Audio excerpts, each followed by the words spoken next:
انسان زندگی میں جب جدوجہد کرتا ہے، کوشش کرتا ہے، وہ بہت سارے دنیاوی اسباب اختیار کرتا ہے۔ جتنی عقل اللہ نے دی ہوتی ہے اس عقل کا بھی وہ استعمال کرتا ہے، کوشش کرتا ہے کہ کچھ اچیو کر سکے زندگی میں، کچھ مقاصد کا حصول اسے میسر آئے۔ عزیز بھائیوں، ایک بات اپنے ذہن میں اچھی طرح بٹھا لیں اور لکھ لیں کہ زندگی میں جو کسی بندے کو کامیابی حاصل ہوتی ہے وہ رب تعالیٰ کی مدد سے حاصل ہوتی ہے۔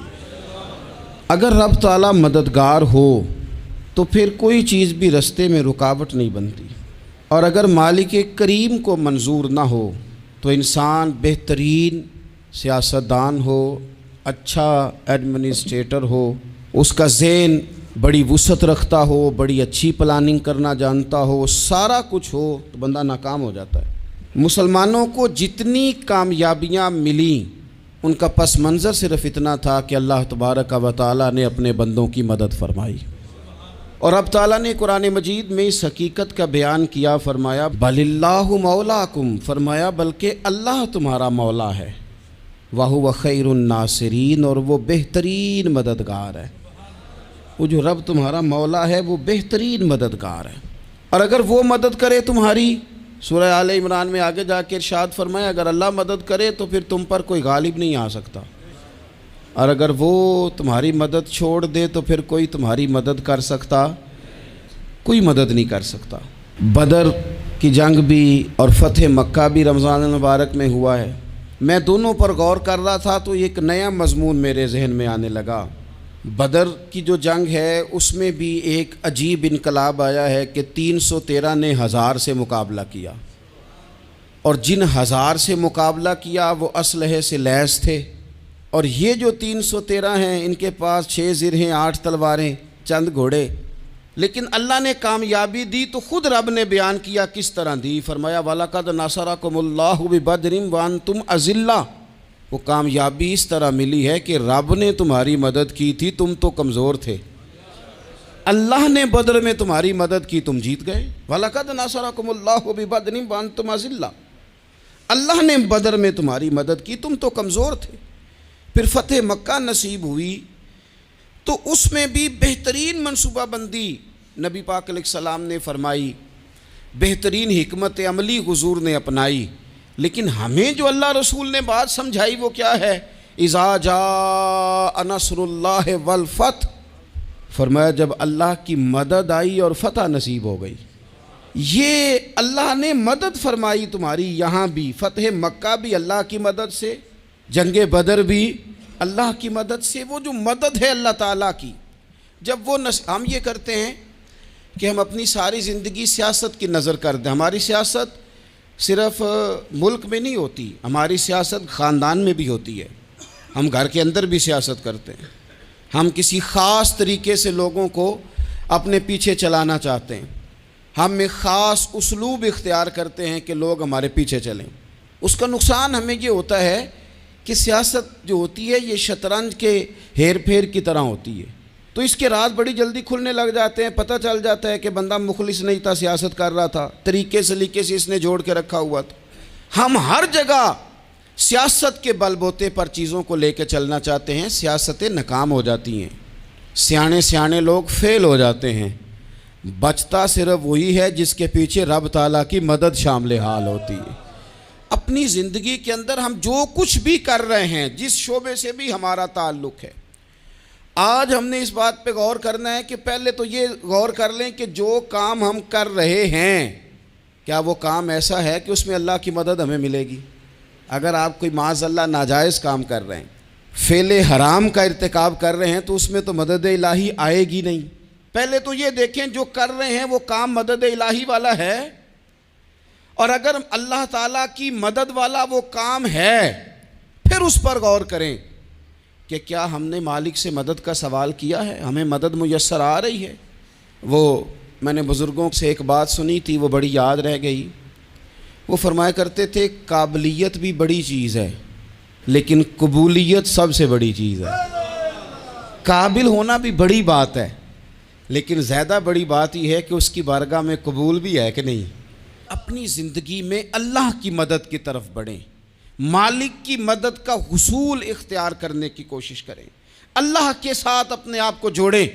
اگر اللہ کی مدد نصیب ہو، یہ جو ہم جتنا ڈرتے رہتے ہیں، سہمے رہتے ہیں، پریشان رہتے ہیں کوئی کیا کر دے گا، ہمارے ہاں نا ہر شعبے میں معاذ اللہ ایک مافیا ہے، الا ماشاء اللہ۔ وہ مافیا کہتا ہے میرے ساتھ ملو گے تو میں چلنے دوں گا، ورنہ میں نہیں چلنے دوں گا، مارکیٹ میں آ ہی نہیں سکتا فلانا بندہ، چونکہ یہاں ہمارا قبضہ ہے۔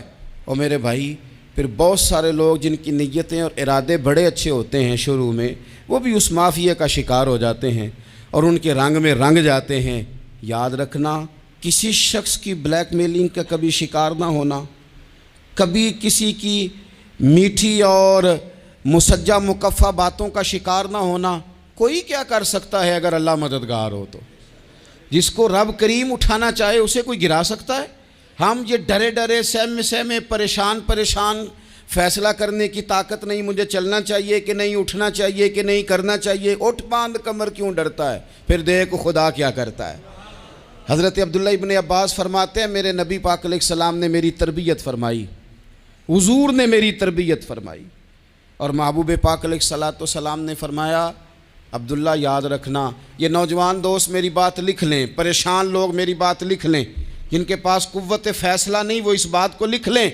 حضرت عبداللہ ابن عباس فرماتے ہیں میرے نبی پاک علیہ السلام نے مجھ سے فرمایا تھا عبداللہ سن، اگر ساری دنیا مل کے تیرا کوئی نفع کرنا چاہے کر نہیں سکتی جب تک میرے رب کی رضا نہ ہو، اور فرمایا ساری دنیا مل کے تیرا کچھ بگاڑنا چاہے تو عبداللہ بگاڑ نہیں سکتی جب تک رب کریم کی حکمت کا تقاضا نہ ہو۔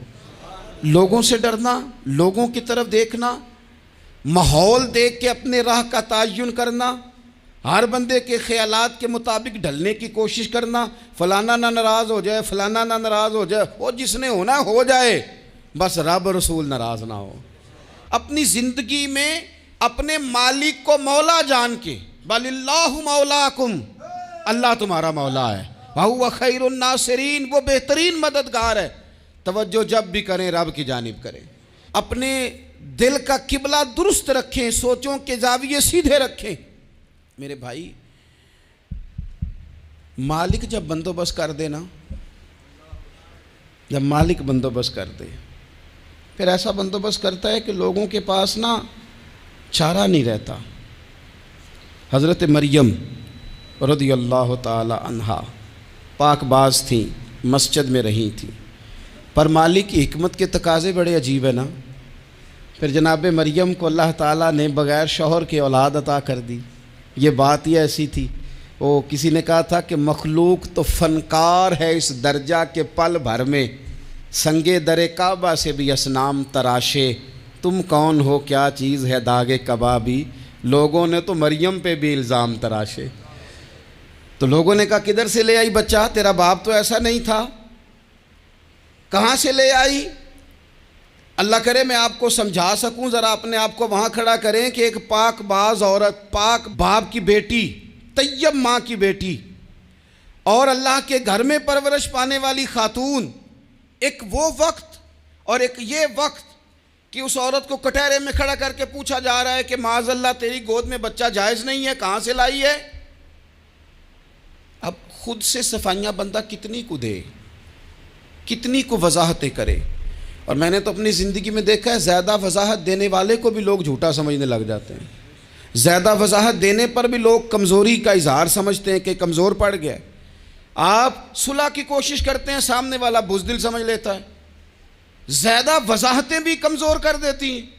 اب حضرت مریم کو کٹہرے میں کھڑا کر کے کہا بچہ کس کا ہے؟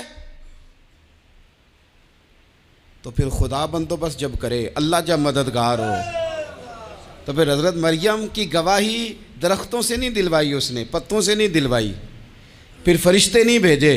حضرت مریم کہنے لگی مجھ سے نہ پوچھو، وہ جو پنگوڑے میں ہے اسی سے پوچھ لو، ان سے پوچھو نا، وہ کون ہے پوچھ لو، ان سے کر لو سوال۔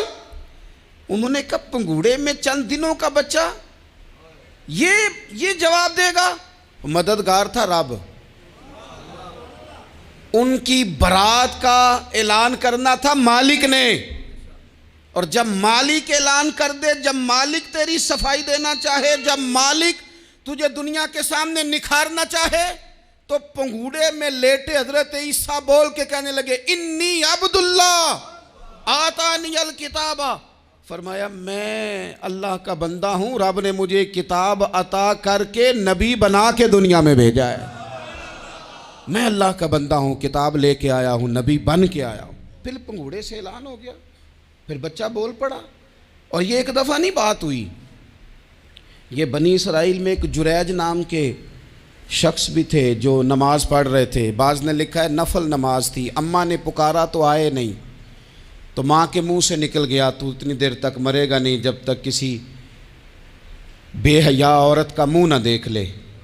تو وہ عبادت گزار تھے، لیکن لوگوں نے ان کی عبادت، ریاضت، پرہیزگاری کو نہیں دیکھا، بس ایک عورت کو بھیج کے الزام لگوا دیا۔ وہ عورت آیا جایا کرتی تھی، اب آ جاتی ہیں عورتیں، مسئلہ پوچھنے کی نیت سے بھی آ جاتی ہیں۔ ماحول میں کچھ جگہ ایسی بھی ہیں جہاں عورتیں دم کرانے کے بہانے آ جاتی ہیں۔ وہ خاتون آتی جاتی تھی اس خانقاہ پہ، آستانے پہ، یہ بخاری میں موجود ہے، پھر اس نے کہا میری گود میں جو بچہ ہے یہ انہی کا ہے۔ مجھے بتائیں کیسے بندہ وضاحت دے؟ حالات خراب ہو گئے، لوگ کٹیا جلانے لگے، ماحول اور طرح کا بن گیا۔ میرے نبی پاک علیہ الصلوۃ والسلام فرماتے ہیں پھر اس رب کے بندے نے کہا مالک تو کریم ہے، تیری مشیت کا تقاضا آیا جو میری ماں نے جملے بولے تھے، پر اب میں وضاحت دینے کے قابل نہیں رہا، اب تو ہی کرم کرے گا تو دروازہ کھلے گا۔ تو وہ چند دنوں کا بچہ پنگوڑے میں بول کے کہنے لگا میں اس درویش کا نہیں، میں تو فلانے چرواہے کا بچہ ہوں، وہ جو بکریاں چراتا ہے۔ رب کی مدد کو پکاریں، اپنے ساتھ اپنے مالک کی مدد کو شامل کریں، تھوڑے رزق پر بھی گزارا اچھا ہونے لگ جائے گا۔ سارے لوگ آپ کو گرانے کی تدبیریں کر رہے ہوں گے اور مالک آپ کو عزتیں عطا فرما دے گا، اس کی بارگاہ سے حکمت کا تقاضا اور ہو جائے گا۔ ہم نے ساری زندگی لوگوں کو راضی کرنے میں گزار دی، ساری زندگی بڑھاپا آ گیا بچوں کو پالتے، اور بچوں نے آخری عمر میں کہہ دیا ابا اگر کوئی ڈھب کا کام کر لیتے تو آج ہمارے دن بھی پھر نہ جاتے۔ ساری زندگی گزار دی بہن بھائیوں کو راضی کرنے میں، ساری زندگی گزار دی ذمہ داریاں اٹھانے میں، ان کو 99 دفعہ دیا، ایک دفعہ نہیں دیا تو انہوں نے کہہ دیا تو نے تو کبھی دیا ہی نہیں، تو تھا ہی نہیں۔ ساری زندگی محلے داروں، علاقے والوں کو راضی کرنے میں گزار دی۔ اور میں نے ایسے لوگ بھی دیکھے دین کے لیے وقت گزارا، لیکن جب بڑھاپے میں دانت کام نہ کرتے تھے تو وقت کے مفتیوں کو بھی مسجدوں کی کمیٹیوں نے کہہ دیا اب آپ کی سمجھ نہیں آتی، ہم نے خطیب کو یور رکھنا ہے، نہ دیکھو دنیا کی طرف، دنیا رلا دیتی ہے، نہ راضی کرو بندوں کو، بندے تھکا دیتے ہیں، نہ پیچھے بھاگو ہر وقت دنیا داروں کے، یہ انسان کو کمزور کر دیتے ہیں۔ وہ تو کریم ہی بڑا ہے، 2 آنسو زمین پر بعد میں گرتے ہیں، بندے کے گناہ سارے پہلے معاف فرما دیتا ہے۔ اللہ کی مدد کا حصول، اپنے مالک کی مدد کی طرف بڑھنا، آپ کو بدر کی جنگ بھی یہی درس دے گی، آپ کو احد کا میدان بھی یہی سبق دے گا، فتح مکہ بھی یہی سبق دے گا۔ میرے دوستو جب رب مدد فرمائے، جب اللہ مددگار بنے، دوستوں سے ایک بات اکثر کرتا ہوں، میں کہتا ہوں کہ جتنے درد سے آپ امیر کو اپنی کہانی سناتے ہیں نا، اور جس طرح آپ کے آنسو بات کرنے سے پہلے گر جاتے ہیں کہ غریب ہیں، بچیاں ہیں، کاروبار نہیں، او میرے سنگیو، اس سے آدھے آنسو اپنے رب کی بارگاہ میں بکھیرو، اس کے حضور عرض گزار ہو جاؤ، اس سے طلب کرو۔ ایک وقت انسان پر زندگی میں ایسا آتا ہے کہ اسے یوں محسوس ہوتا ہے کہ میرا سایہ بھی ذرا سا پیچھے ہٹ گیا ہے، اسے یوں لگتا ہے کہ میں کسی سہارے پہ ہاتھ ڈالتا ہوں تو وہ بھاگ جاتا ہے مجھ سے، لیکن مالک کی بارگاہ ایسی عظیم بارگاہ ہے، رب رسول کے آستانے اتنے بڑے ہیں کہ آپ جب وہاں کشکول طلب دراز کرتے ہیں تو جھولی پھیلانے میں دیر لگتی ہے، ان کو بھرنے میں تو کوئی دیر نہیں لگتی۔ ہم نے اپنا سوچ کا قبلہ ہی دنیا کو بنا لیا ہے۔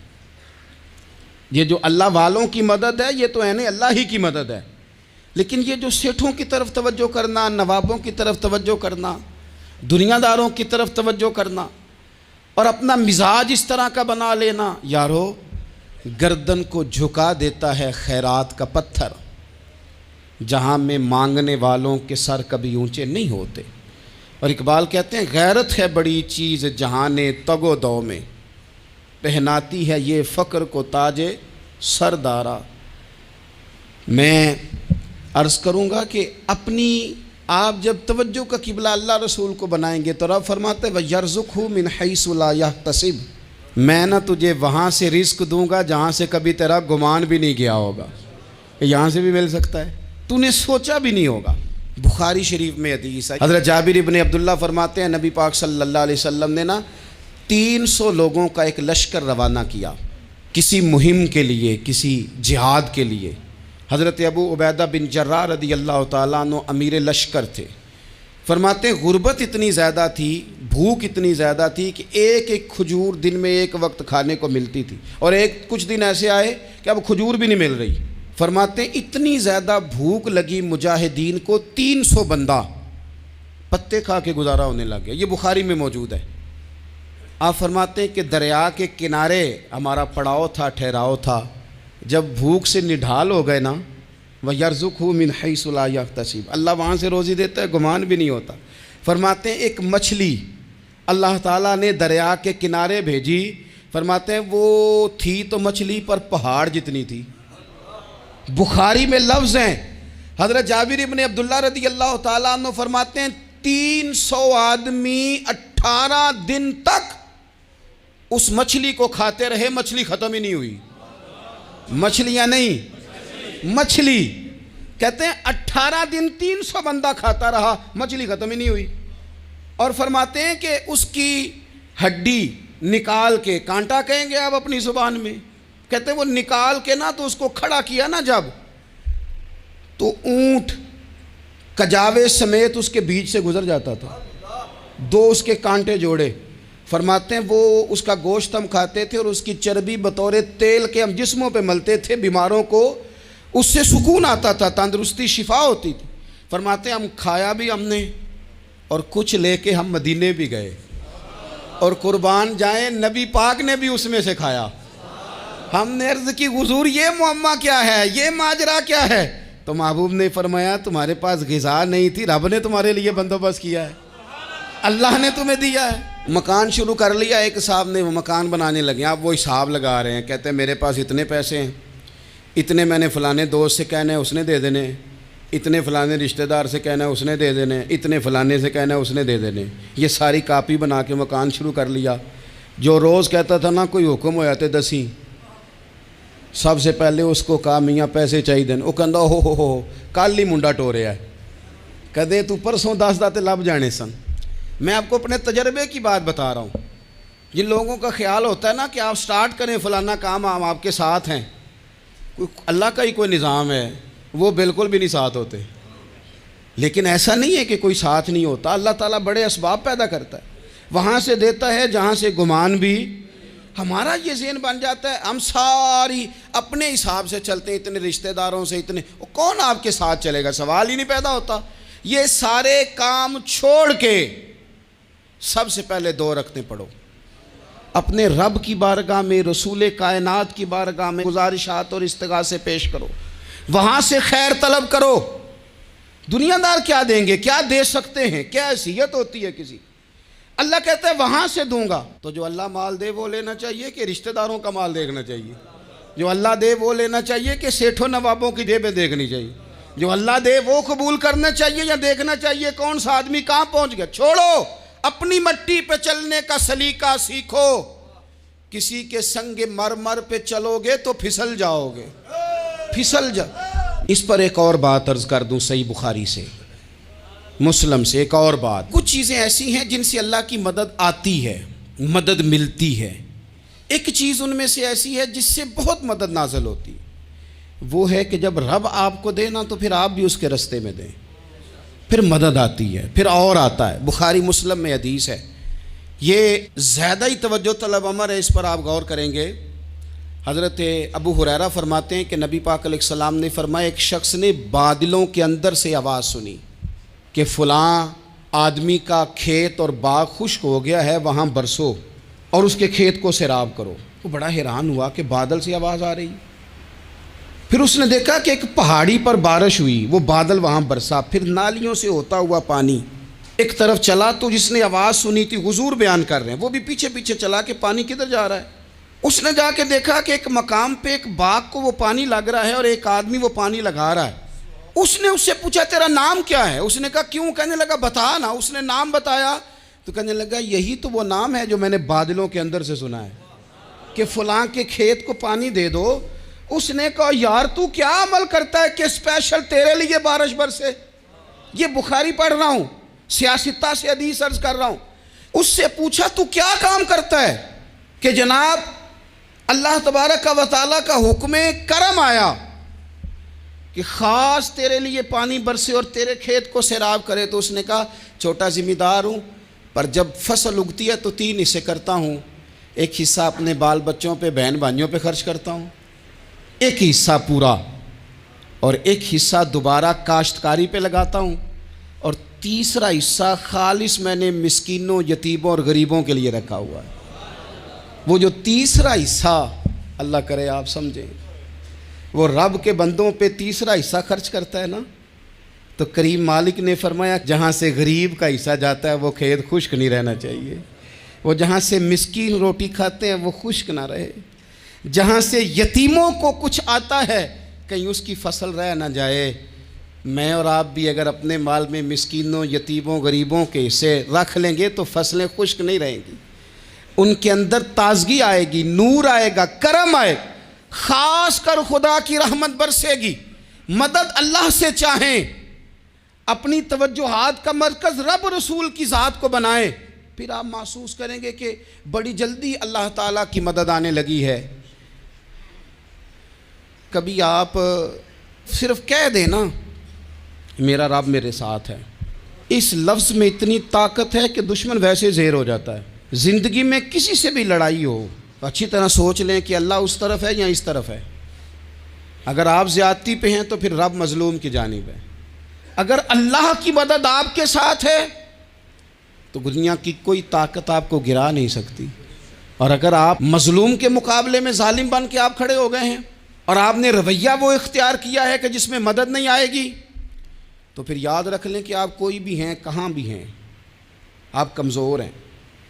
طاقتور تھے ابتدائے اسلام میں، ظاہری طاقت تھی کفار مکہ کے پاس، وہ ڈنڈوں سے مارتے تھے غریبوں کو، ان کے ہاتھوں میں ڈنڈے تھے، پر خدائی طاقت ان مظلوموں کے ساتھ تھی۔ صاحب زرقانی نے لکھا ہے حضرت زنیرہ رضی اللہ تعالیٰ عنہ ایک لونڈی ہیں، غریب ہیں، ماڑے دا کی کام محمد ناس جانا یا رونا، غریب سادی بی بی اور لونڈی کنیزہ، ایک مشرک کی کنیزہ تھی، انہوں نے کلمہ پڑھ لیا، وہ ڈنڈوں سے مارتا، دروں سے مارتا، تکلیف دیتا۔ حضرت زنیرہ رضی اللہ تعالیٰ عنہ کو اتنا مارا، اتنا مارا۔ اب آپ ایک اور پہلو پر بھی غور کریں، مار بھی پڑ رہی ہے پر خدا ادھر ہی ہے، اللہ کی مدد ادھر ہی ہے۔ رب کہتا ہے کہ پہلے تو صبر کرنا، ان اللہ مع الصابرین، تو صبر کرے گا تو پھر رب کی معیت ملے گی، ذرا ٹھہرنا، تو تھوڑا ڈٹنا۔ ان الذین قالوا ربنا اللہ ثم استقاموا تتنزل علیہم الملائکہ، تو کہے اللہ میرا رب ہے، پھر تو پہلے ڈٹ، پہلے تو نے ڈٹنا ہے۔ ثم استقاموا، جو ڈٹ گیا، تتنزل علیہم الملائکہ، ڈٹنے والے کے لیے مدد آتی، پہلے تھوڑا ٹھہرنا پڑتا ہے، پہلے تھوڑا صبر کرنا پڑتا ہے، حوصلہ کرنا پڑتا ہے، اس کے بعد مدد آتی۔ مار پڑ رہی ہے، مارا جا رہا ہے حضرت زنیرہ کو، ان کا مالک جو ہے ظاہری آقا وہ مار رہا ہے، یہ کنیزہ ہے، اتنا مارا اتنا مارا، ان کی بینائی چلی گئی، نظر آنا بند ہو گیا۔ ابو جہل آیا اور کہنے لگا زنیرہ دیکھا نا ہمارے بت تیری آنکھیں لے گئے، معاذ اللہ، لات و منات ہمارے بتوں نے تجھے اندھا کر دیا۔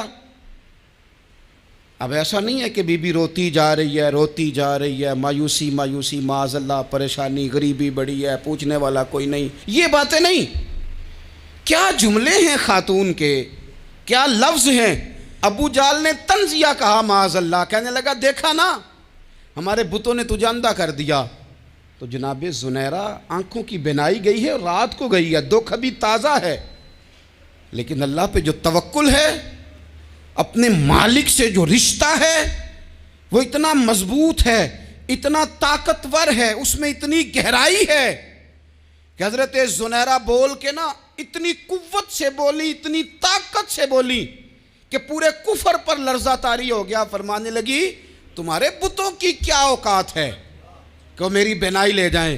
یہ میری رب کی حکمت کا تقاضا ہے۔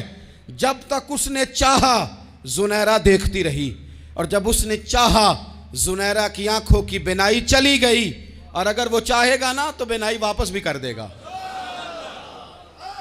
اگر ہو ذوق یقین پیدا تو کٹ جاتی ہیں زنجیریں، اگر وہ چاہے گا تو بینائی آ بھی جائے گی۔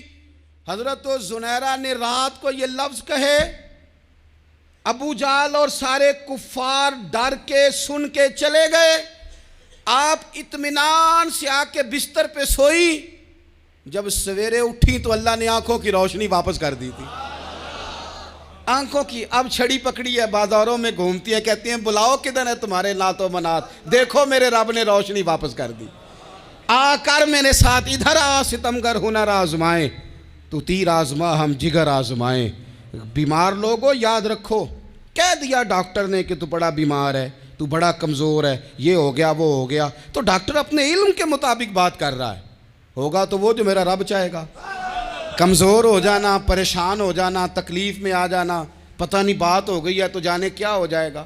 اپنی زندگی کے اندر اپنے رب سے رشتہ مضبوط کریں، رسول کائنات سے رشتہ مضبوط کریں، اللہ والوں سے رشتہ مضبوط کریں۔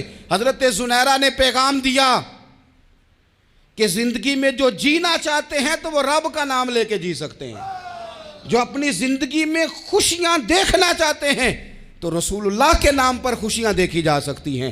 توکل کی بنیاد پر بندہ خوشیاں لے سکتا ہے، اور اگر انسان میں توکل نہیں ہے تو پھر وہ اس کالے جادو سے بھی ڈر رہا ہے، وہ نیلے سے بھی ڈر رہا ہے، وہ پیلے سے بھی ڈر رہا ہے، وہ فلانے سے بھی ڈر رہا ہے، وہ میرے خلاف فلانا رشتہ دار سازش کر رہا ہے تو ڈر رہا ہے، فلانا میرے بارے میں یہ کر رہا ہے تو ڈر رہا ہے، وہ پتہ نہیں دنیا ادھر ہو جائے گی تو کیا ہو جائے گا، اٹھ باندھ کمر کیوں ڈرتا ہے، پھر دیکھ خدا کیا کرتا ہے۔ تو اس ساری گفتگو کا نچوڑ آپ کو یہ عرض کیا ہے، سب سے پہلے تو یہ کہ میدانوں میں مدد بھی اللہ کی، رزق میں مدد بھی اللہ کی، فصلیں خشک ہوں تو مدد پھر بھی اللہ کرے، تو پھر ساری مدد، اور اگر انسان بیمار ہو تو پھر بھی مدد اللہ کی۔ تو اپنے اللہ کی جانب توجہ کو بڑھائیں، آپ اللہ سے مدد کے سوالی بنیں۔ ترمذی کی ایک حدیث ہے، میں آپ کو زندگی کا تجربہ بتاتا ہوں کہ جب میں بڑا پریشان ہوتا ہوں تو یہ والی روایت کھول لیتا ہوں، مزہ دیتی ہے۔ میرے نبی پاک علیہ السلام نے فرمایا اپنے دکھ سیٹھوں نوابوں کو نہ کہنا، مالداروں کا نہ کہنا، ورنہ اللہ تمہیں کبھی غنی نہیں کرے گا۔ فرمایا اپنے دکھ اپنے رب کی بارگاہ میں عرض کرنا، جلدی کرے یا دیر سے کرے اللہ تمہیں لوگوں سے بے نیاز کر دے گا، اللہ تمہیں غنی کر دے گا۔ رات کو بیٹھو نا اس کی بارگاہ میں، اسے دکھڑے سناؤ، چھوٹی چھوٹی باتیں، حضور نے فرمایا نمک بھی مانگو تو رب سے مانگو، چھوٹی چھوٹی بات سے شروع کرو نا۔ جب بندہ شروع کرتا ہے نا چھوٹی چھوٹی چیزیں تو بڑی ساری چیزیں یہ اس طرح ہوتا ہے جیسے بندہ رب سے گفتگو کر رہا ہے، مالک مجھے یہ چاہیے، مالک میں یہاں کمزور ہوں، اللہ میں یہاں پریشان ہوں۔ آپ یہ کر کے تو دیکھیں، لمبی لمبی دعائیں مانگ کے تو دیکھیں، اس کے حضور جوڑ کے تو دیکھیں، آپ دیکھیں گے راحت کتنی ہے، سکون کتنا ہے۔